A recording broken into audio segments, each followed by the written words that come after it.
President Trump on Tuesday leaning into his proposal to send Americans some of the income the country's earning from his new tariffs. He also forecast that Americans would likely see bigger refunds on their income taxes next year. Joining us for Insight is Richard Stern, Director of Budget Policy at the Heritage Foundation and formerly the budget advisor to House Speaker Mike Johnson.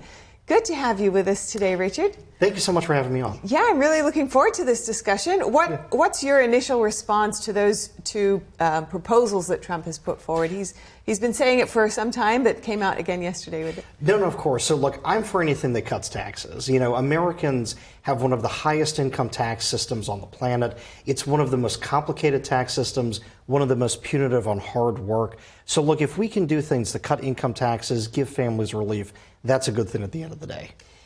And on that track, President Trump has also been speaking about the possibility that Americans may not need to pay any income tax in the future if things go well, in large part for his own tariffs that he's introduced. Absolutely. So, you know, one of the things that a lot of people don't realize in the United States is that most of the countries we trade with actually have very few income taxes whatsoever. These are countries that regulate their private sectors into the ground, that have higher overall tax rates than the U.S., but even they know that an income tax is one of the most destructive tax systems you can have. So if we can move towards getting rid of an income tax, having broad, flat taxes instead, it'd be much better for our economy. Now, all of this, President Trump is trying to kind of reorient all of the economic dynamics within the international order, but it's also in large part trying to deal with America's huge budget deficit. You've called the national debt America's second mortgage. I'd just love for you to speak for a moment about the impact on Americans that this deficit's having. Absolutely. Well, thank you for saying that. I liked saying that line because it really speaks to the burden of the debt. So it's $38 trillion. We know that. But what is that per household? It's $270,000 per American household. We spend more as a country on interest on the debt than we spend our own military, something like $8,000 per family per year just on interest. But really what that is $38 trillion of real resources that could have gone to build more homes, more factories, more offices, that instead was wasted by the federal bureaucracy. And some critics are concerned that the tariffs may increase inflation and pressure on Americans who are already dealing with a lot of this and currently, according to polls, very concerned about affordability. How do you see this need to balance the budget and keep inflation low? Absolutely. So if you implement tariffs and you don't cut income taxes, then it will be an extra burden on Americans and American businesses. But if every dollar of tariff revenue is matched by a cut to income taxes, taxes on businesses, especially small businesses, that will be beneficial overall. And, you know, at the end of the day, it's useful. You can use tariffs to negotiate to get all kinds of wins globally, but the goal would be to either get rid of them in the long run or cut the other taxes by an equivalent amount. But you don't want to keep both in place.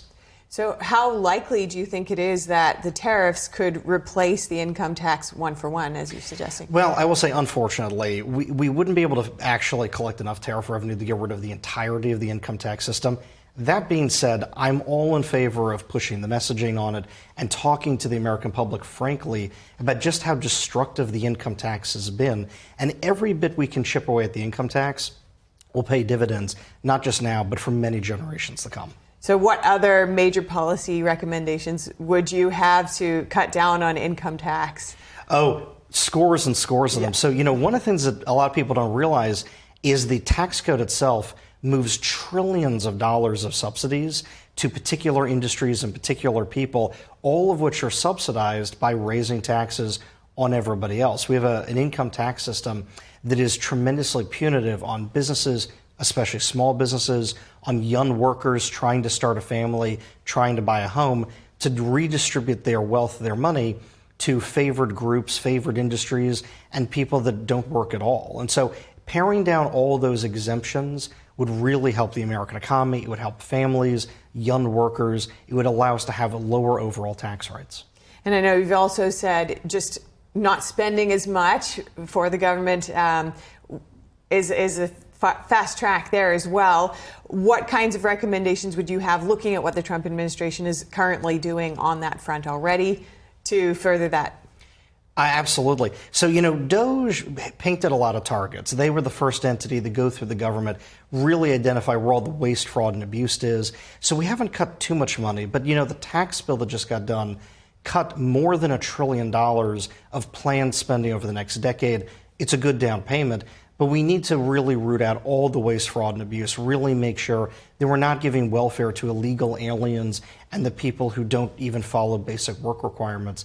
And then, there's the major entitlement programs and other large spending programs, which we can reform with decades-long changes that won't harm people, but will allow us to get to a sustainable budget. But we need to make those reforms and make them soon. And hopefully all in coordination with states, not, working together towards a common cause. I want to pivot now and just look a little at recent announcements around President Trump's accounts for children that he's announced. We did hear yesterday Michael and Susan Dell announcing that they were contributing more than $6 billion to those accounts.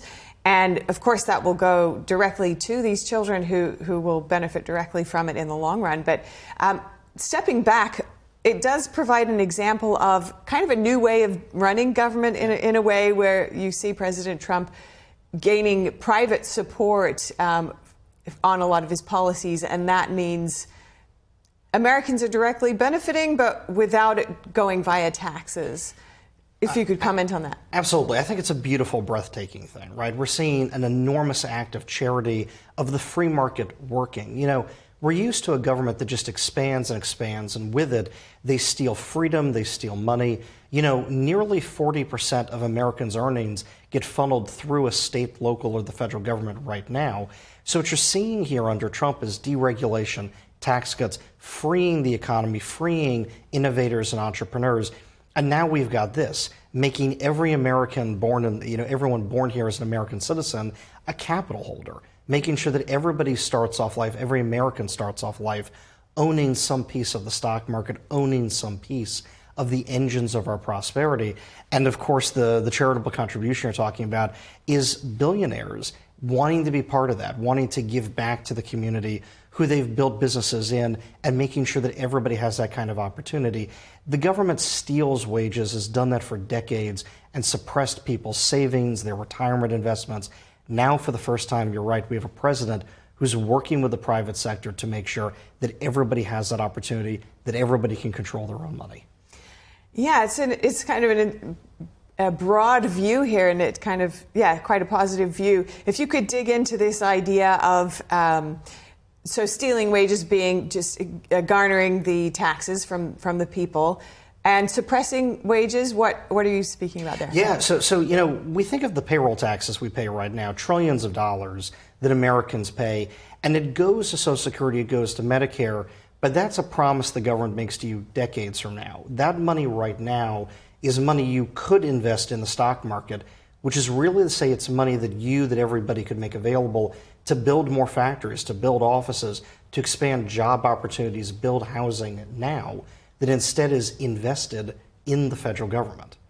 And so that's where that money is stolen from, going to these Trump accounts, going to personalized accounts where people have control over them, where they can invest in the economy, not the government, is the way forward for prosperity and real long-term retirement security. This is what I wanted to speak about next, because, of course, on both sides of the aisle, and for many, many years, there's been concern about Social Security and the long-term viability of it, and there's a lot of warnings there. So how do you see this new program either replacing or otherwise supporting Americans' futures? So it's not going to replace Social Security, but what I would say, though, is it's going to provide real robust financial security. So, one of the things we don't talk about a lot is that Social Security throws most of its money to seniors who are already wealthy, who are well off, who actually have real retirement savings. But Social Security doesn't provide a lot of benefits to people who weren't able to save while they were working, largely because the government stole the wages they would have invested. So these accounts, charity like this, is going to allow that group of Americans, most Americans, to really build up real investments, to have real equity going into retirement. What it does is give people real financial freedom and independence where they don't have to worry, frankly, about what happens with Social Security. And generations from now, that will lead to a much more prosperous, much more financially secure America for everybody. And what kind of role do you think financial education will play in how successful this is? And what recommendations would you have for folks who maybe has a child in their family that might be receiving some of these funds? I think it's a great question. So I would encourage everybody, go try to be financially literate. You don't have to know a lot about it. You know, economists always talk about dry numbers and charts. But, you know, there's a lot of material online. And, you know, I think a lot of people think that they'll never own stock, that they'll never have investments. And so they don't see it as something they should know. But this will mean that everyone is born with retirement savings already in hand, with capital holdings. It means that every American growing up will know that they're already part of the broader market, that they have real assets. And I think that cultural change will change a lot of things for the positive about the country and give everyone an incentive to become financially literate, instead of having a whole chunk of Americans who feel like they never need to know that, or they'll never be part of the capital holding class. Right, it gives that incentive, and that's what you really need for the long term, to invest in your own education on this, and it's an ongoing process. Thank you so much for your insights today. Richard Stern, good to speak with you. Always a pleasure. Thank you so much.